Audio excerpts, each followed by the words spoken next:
I've got sort of a prepared joke that I like to do, so I'll do that first.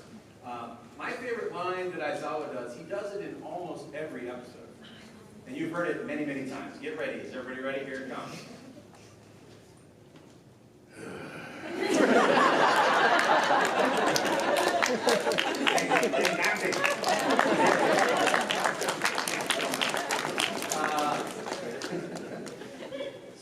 But honestly, I love his interactions with President Mike and with Ms. Joke.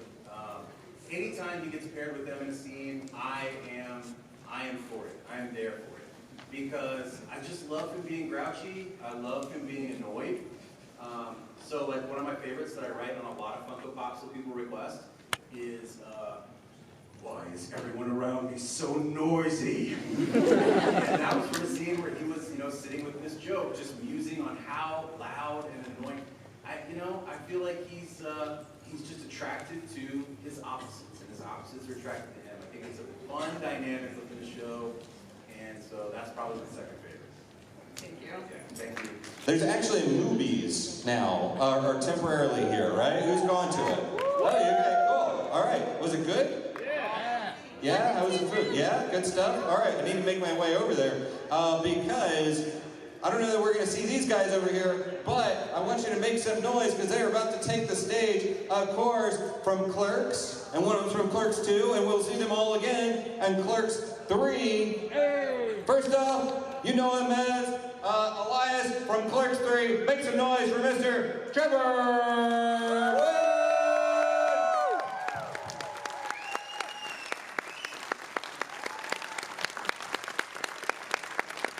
You know and love him as Dante. Make some noise for Mr. Brian O'Halloran!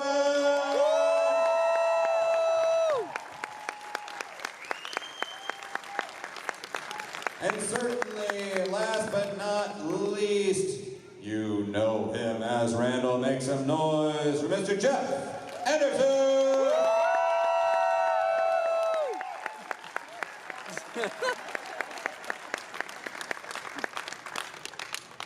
All right.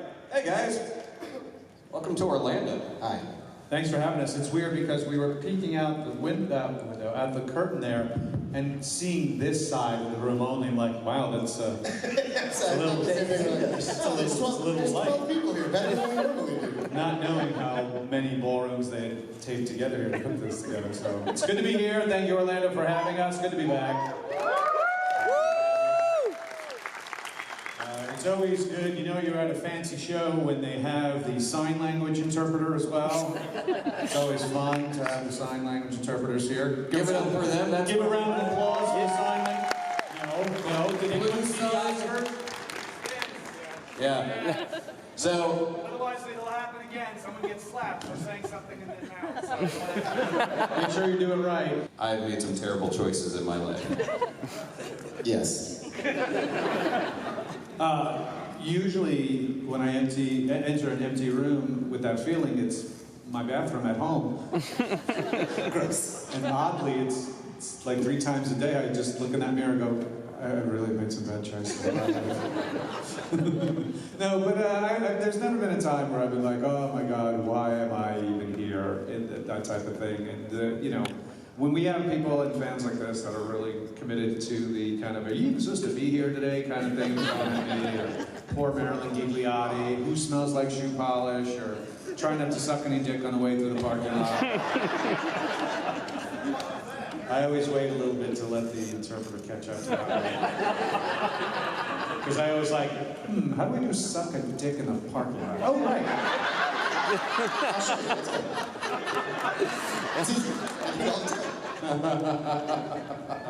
But yeah, it's pretty much the same as doing it anywhere else. I mean, poor Trevor gets, sorry, Jesus. Yeah. All sorts of stuff. So it's fun. It's pillow pants. It's all sorts of things. And over the years, and we're glad. And if anything, come the fall, you'll be screaming all new phrases at us. Yeah. That's our wish. That's our wish. Most likely, we're going to see you in 7 months. I want my money back, you fucker! I mean, that's a catchphrase. I want to see you fucker. I'm sorry. Question that could apply to you. But for Jeff and Brian, we know Kevin, like, he pretty much, and like, we know the story of like maxing out credit cards and all that to make Clerks. Did you guys have any like apprehensions being involved with that at all? I still have apprehension. And Trevor, you can say if you had any joining Clerks too. I'm sorry, I couldn't hear you over the sound of me going fuck myself. He said, do you have any apprehensions in doing Clerks too? No, I thought it was fun. I mean, I'm sorry for such a boring answer. I thought the script was really funny, and I was just like, let's do it. I was nervous I wouldn't do a good enough job. I guess that was an apprehension. You did great. Oh, thank you. I wasn't fishing for that, yes I was, so. Well, I guess a question kind of tied to that. Well, you didn't answer yet, Brian, did you? I didn't have any apprehensions. I was embittered that we weren't getting paid, but apprehensions, no. I mean, I went into it, I was doing theater at the time, so I went into it as if I was going to make sure I was off book to be off book when we started filming, so I learned it like I did a play, to know everything that wherever we were going to go with in filming that night, I was up and ready to go.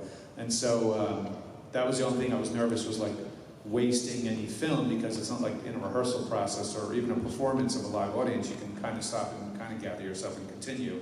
With film, like you've just burned film that they just paid money for, and it's not like today where everything's digitally just go in, it's just delete and redo it again. So. I don't like the way you're framing it. Like I'm so bad at like I'll laugh all the time. Like I waste so many takes. I'm wondering how many like tens of thousands of dollars we all could have gotten paid more if I just like been a better actor. Well, now that you've finally realized, this is your intervention. Whoops. We want our money. Sorry, that's right. Compare Kevin's directing style from the first one to where we are now. Like, yeah. You know, when we shot the first one, we were shooting on film, and we just had enough to make the movie. So if you did more than 1 or 2 takes, you were getting the hairy eyeball from Kevin. So he's relaxed a little bit. The budgets are a little bigger, and we're not shooting on film anymore. But he kind of he hasn't changed all that much. He makes it very laid back, funny atmosphere. So it's kind of the same way. We just have more people now. Yeah. Yeah, this last film especially, we gathered around, they had gotten an Airbnb for him and his wife to stay at while we were filming. And so we'd go to his house and we were around this dining room table to rehearse Clerks 3. And there were some scenes that we just needed more tightening, and he was very open. He had his laptop open, and Trevor and myself and Jeff and Jay and Austin, who's also in the film, this other character, and we would go through rehearsals, and we'd help punch it up a bit, or he'd ask, what do you think about this? And he was more open to our suggestions. So the first film, Clerks, probably we were 98% of everything that was written was going to be said. And sometimes he'd even give us a bit of a line reading on how he wanted it said, which as an actor was the last thing you want to get from your director, is a line reading, because it makes you a parrot. But then this process for 3 was a lot more collaborative in certain spots, which was really great. So this time around, probably like 85% of it was Kevin and the rest was us. If you love it, it was totally that collaborative effort. If you hate it, fucking Kevin, man, I don't know what to do. The man himself, Mr. Sean Astin.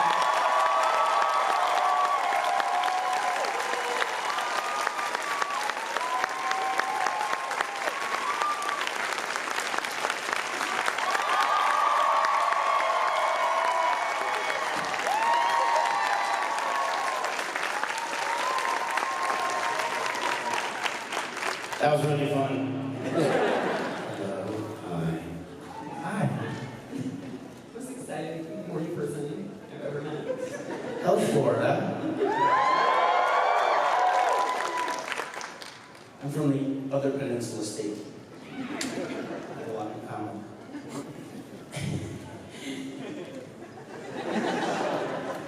You guys start lining up, because you want to have your moment and just race, like just knock everybody over, like for some elements.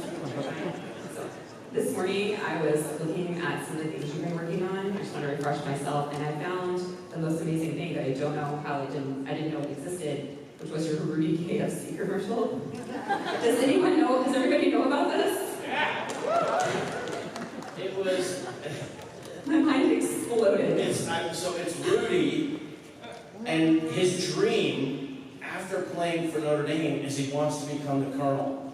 And so it's this montage of him like the mustache and the thing, and like the glasses, and you know, practicing this. It's finger licking good. It's finger licking good. It's finger licking good. You know, and then he comes running out onto the field, and the players lift him up, and he's got like the bucket of chicken. It's hilarious. By far the best KFC commercial I've ever seen. Well, there's like 9 colonels, actors who've been played. So I feel like I'm part of a. I keep waiting for the call where there'll be like all 9 of us on a stage somewhere. You know what I mean? Yeah. In an age of these kind of 8-episode season shows where you could really live in the world of the show. You know, way more than a movie. A movie at 90 minutes, 2 hours, you're like, oh wow, I would have loved to be with Dr. Strange for another, 5 episodes. And go like just so from an actor's perspective, a character perspective, the TV world, I don't even know if it's TV anymore because it's shot cinematically, but it's destined for a streaming locale. That kind of narrative, the in-depth narrative storytelling is pretty great. But it's been a while since I did a nice silver screen, larger than life, hero thing where you step into your close-up, So, but I'm an actor, so if you're hiring,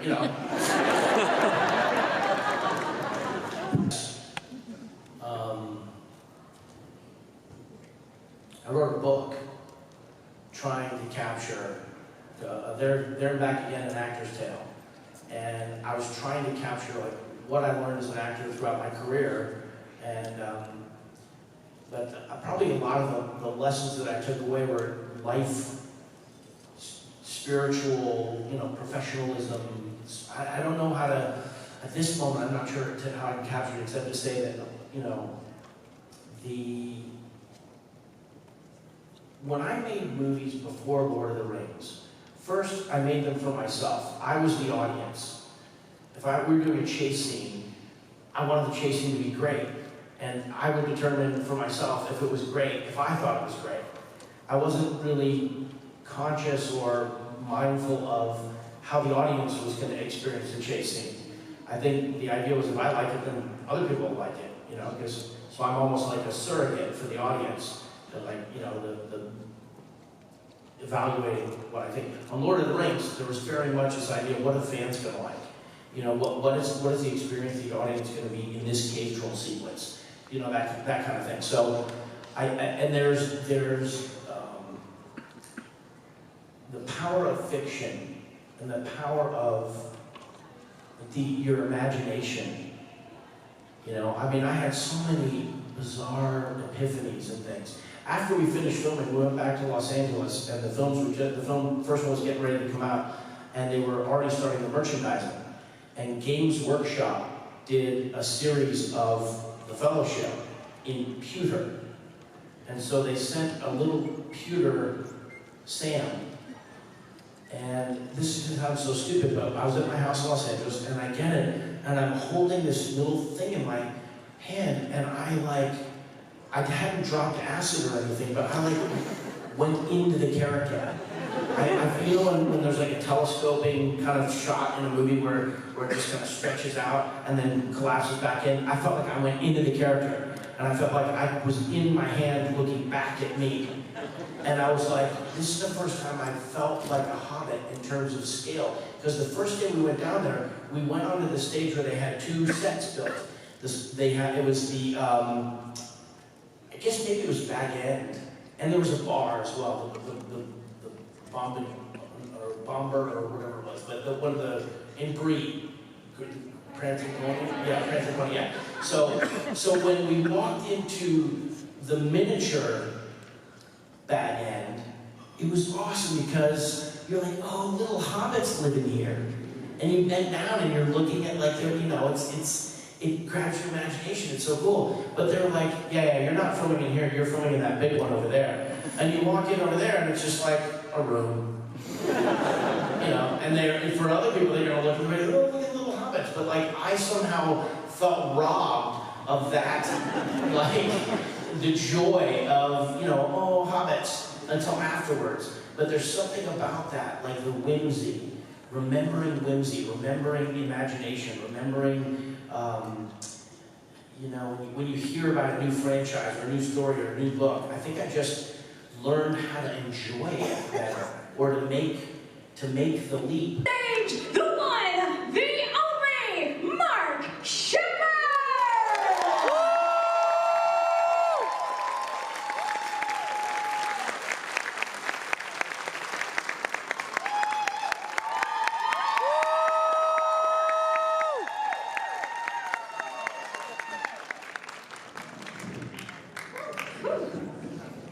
Hello, Cleveland. I'm confused. So I didn't sleep much Thursday night. Went to my tattoo artist on Thursday. Then got a plane at 10 o'clock at night and flew into Orlando about 6 something in the morning. Got about an hour and a half sleep and came to work in a fog all day yesterday. And I do appreciate you guys. Look, people always ask us, right? They always ask us why do you do conventions? And the usual cynical answer for everybody would be, oh, they do it to make money or they do it. It's not. That's not the reason why, certainly why the people I know do conventions. The reason we do conventions is a lot of us come from live theatre, live music, performance on a stage and doing these sort of things, right? You don't have an audience when you're making television. You really don't have an audience. You have, you know, we make it, and a bunch of people mess around with it, and eventually it ends up on television, and we don't see the result in the context of an audience's view of what happens and how you feel about it. But if you come to a convention and you come and do a guest talk, you get to complete that circle. So it's the same for me as, you know, whether you play football or you're a musician, which I am, or you in the theatre, you know, you breathe, we breathe. It's like when you tell a joke, you know, you've known a joke your whole life and you tell a joke, and the audience is a different audience to tell the joke to. You know, 6 friends around, everyone's had a little bit to drink, whatever. The joke gets longer, a little funnier, a little more interesting. That's what this is. You start giggling, it starts to change the way I feel. It starts changing what I do.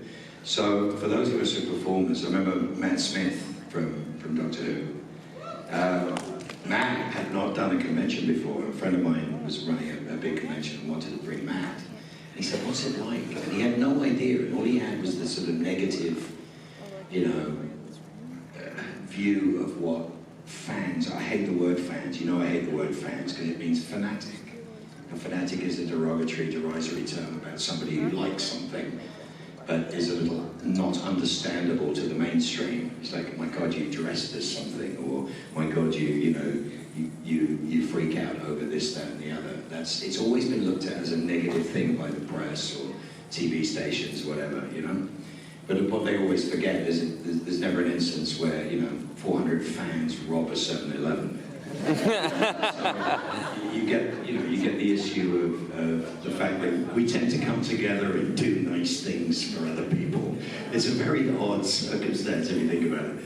So I was telling Matt, he goes like, is it a bit weird? What's it like? You know, what sort of people? I said, well, first of all, you can meet anyone, neurosurgeons, you know, blue-collar workers, all types of walks of life seem to love what they love and want to come and express it. And I said, remember that the autograph is just the memento of the meeting. The meeting is what it's about, to actually meet people and see people and do that. The photograph is a memento of the meeting and the good time that they had at that convention, finding friends, making friends, etc., etc. And he got it, and I said, the difference is, I said, you'll work your ass off for a day and a half, and then you'll sleep for 3 days. Because you're going to have like 3,000 people telling you they love you every minute and a half.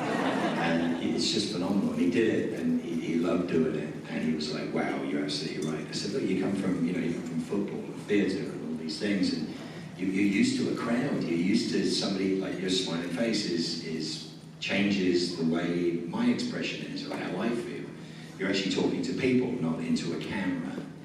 You know, I mean, think about it. Every time you make a TikTok or send a video to somebody, it's kind of impersonal. You're still trying to make it personal, but it's not as personal as talking to somebody, right?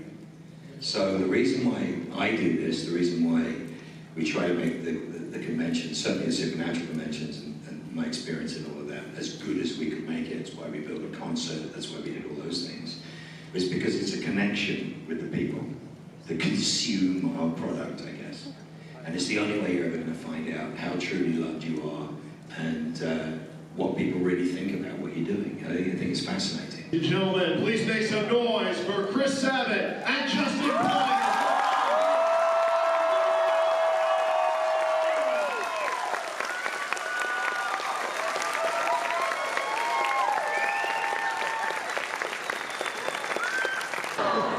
No! Yeah, okay. So if All Might was a villain, what would he do as a villain? And what would Insuku do about it? If All Might was a villain, he'd first have to take out Midoriya because that's his biggest adversary. But if he was a special villain, he would be a special type of villain that eats people's hair until they're defeated. Like he just keeps eating their hair. Like that's all he does. He's like, I don't know, we would call it Vidal Sassoon or something like that. And he would just eat people's hair. That's his villain name. Like The balding bad hair eater. Yes. Yes. I just got to thinking, like, wouldn't it be funny if back in those flashback scenes, All Might was a villain and Izuku's like, oh my gosh, he's the coolest in the universe! He's the #1 villain! Mom, look at him! You too can be a villain. You don't have to have a quirk either. You just have a lot of money, that's all. That's a weird thought to imagine if All Might was a villain instead. I have joked before, I have joked that there was a time where I played a character in a show called Tokyo Ghoul, which gave me nightmares. And his name is Jason, and he wears like the Jason mask from and one time I actually didn't have one of my Jason prints and someone really wanted one. And I was like, hey, hold on a second. So I took an All Might print and I drew a Jason mask on his face. If you really use your imagination, it could be a pretty cool sequel to My Hero Academia. It took on a life of crime after that. So. Let's blow the roof off this place and welcome to the stage the one, the only Mr. Brendan Fraser!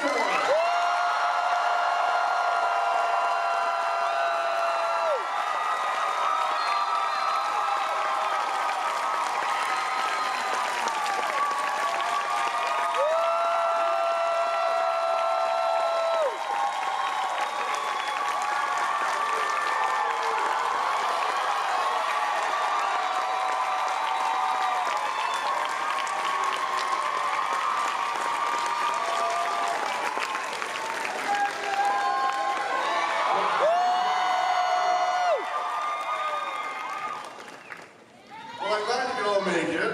I mean it sincerely. We're all here. We made it. From the heart, your family's doing well. You are well. I mean, in light of the challenging last 2 years that we've all had, but here we are, turning over a new leaf, and we can do this stuff again. It really makes my heart that all of us out here love and adore. Men who are caring, who are empathetic, who do the right thing, who maybe make mistakes but learn from them. Is it surreal? Is it neat? Is it kind of spooky having faces from your past cosplaying and coming up and seeing you in these conventions? I love it. I think it's fantastic. I mean, I met so many Rick McConnells and Eevees. I just want them all to get together and play cards or eat pizza together. I think it's great, good fun, and I'm impressed that some of you take really early morning makeup calls. Not easy, I've been there. So speaking of all of these characters that we all love, a lot of people like to think of characters like George of the Jungle, like Rick O'Connell, as characters that they like to hang out with themselves. You know, they have that kind of personality, that kind of magnetism. Who are some of these characters that you would like to hang out with? Are there some of them that you would maybe rather not encounter their real life counterpart? I did a character called Gunther in a show called The Affair. And Wait, to be clear, was he terrible or was the show terrible? Oh, he was a bad man. He was a bad man. He was a bad man. But I liked him, for those of you who haven't seen it, and that's okay, I get it. There's a lot of it. Gunther's a prison guard, he torments his prisoner, and in the end of his journey, you wonder if he ever really existed anyway, so he's more like a doppelganger, sort of an evil twin of the character you meet. Anyway, he's just belligerent. I wouldn't want to meet that guy. No, I didn't. But the other ones, I've done well by them all. It's been a wild journey, and the first 15 years or so, we're at a dizzying pace for me. Took a couple of years off, and now I feel like I'm ready to start doing more work and start doing it better. So. Come on! He is the only, ladies and gentlemen, Nathan Fillion!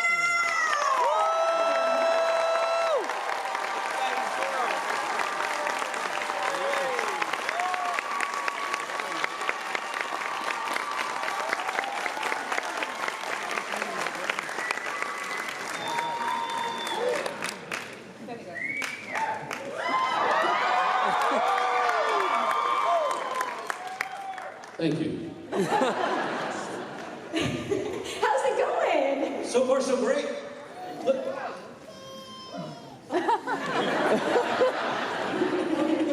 You look good.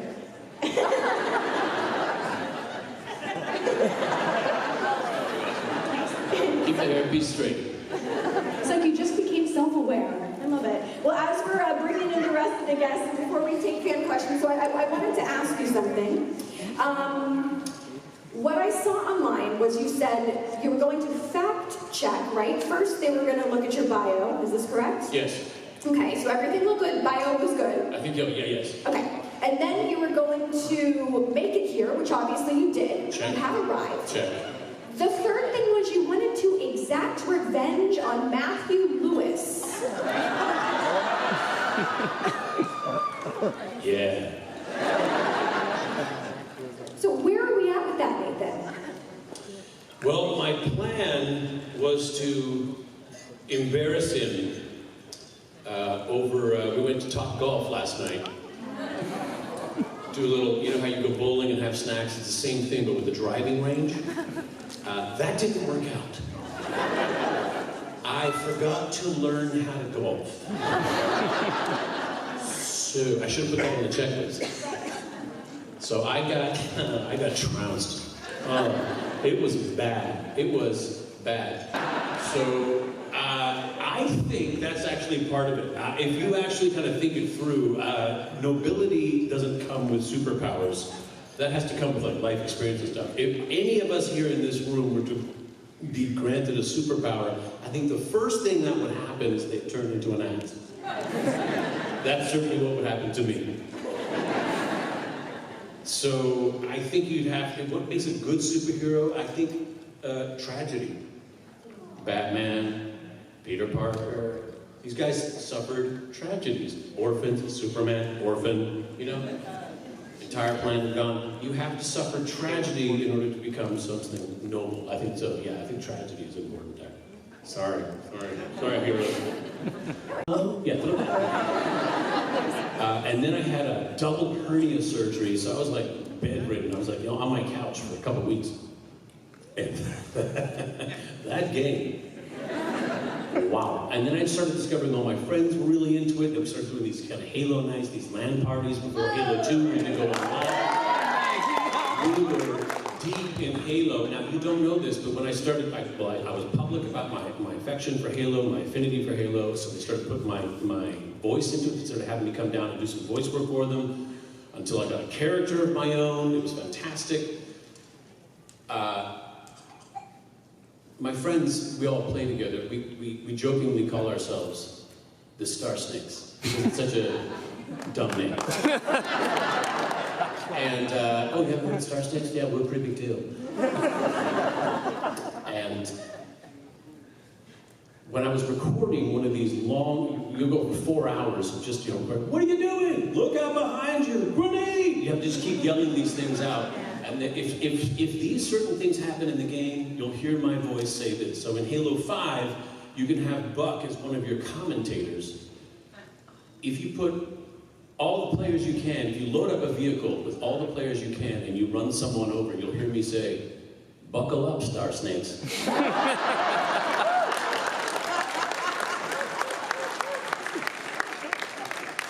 You better believe it was really cool to have that opportunity amongst my friends. They're, "Oh." And they all say it, they all repeat it all the time. What was your, Emilio was your name? Thank you for the question. Guys, you haven't met my other wonderful, these are kind of like my bosses, these ladies. They kind of run everything in my life, they take care of me. I'm nothing without them. Kim, say hello to everybody. Just a little bit.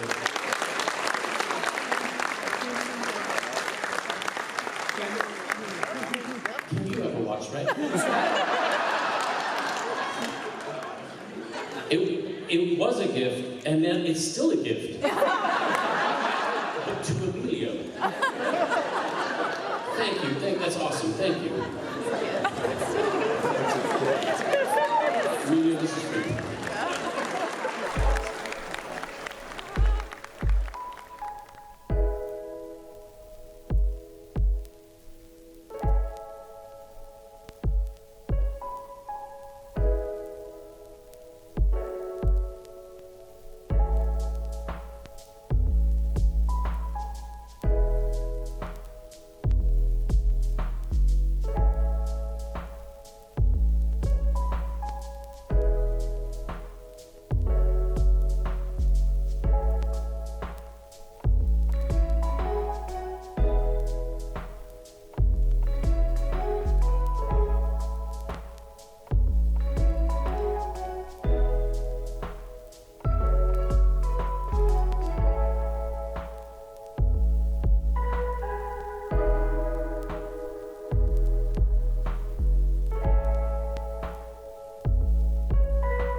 Every saga has a middle age, and this is what happens when Jay and Silent Bob get late. I'm Kevin Smith.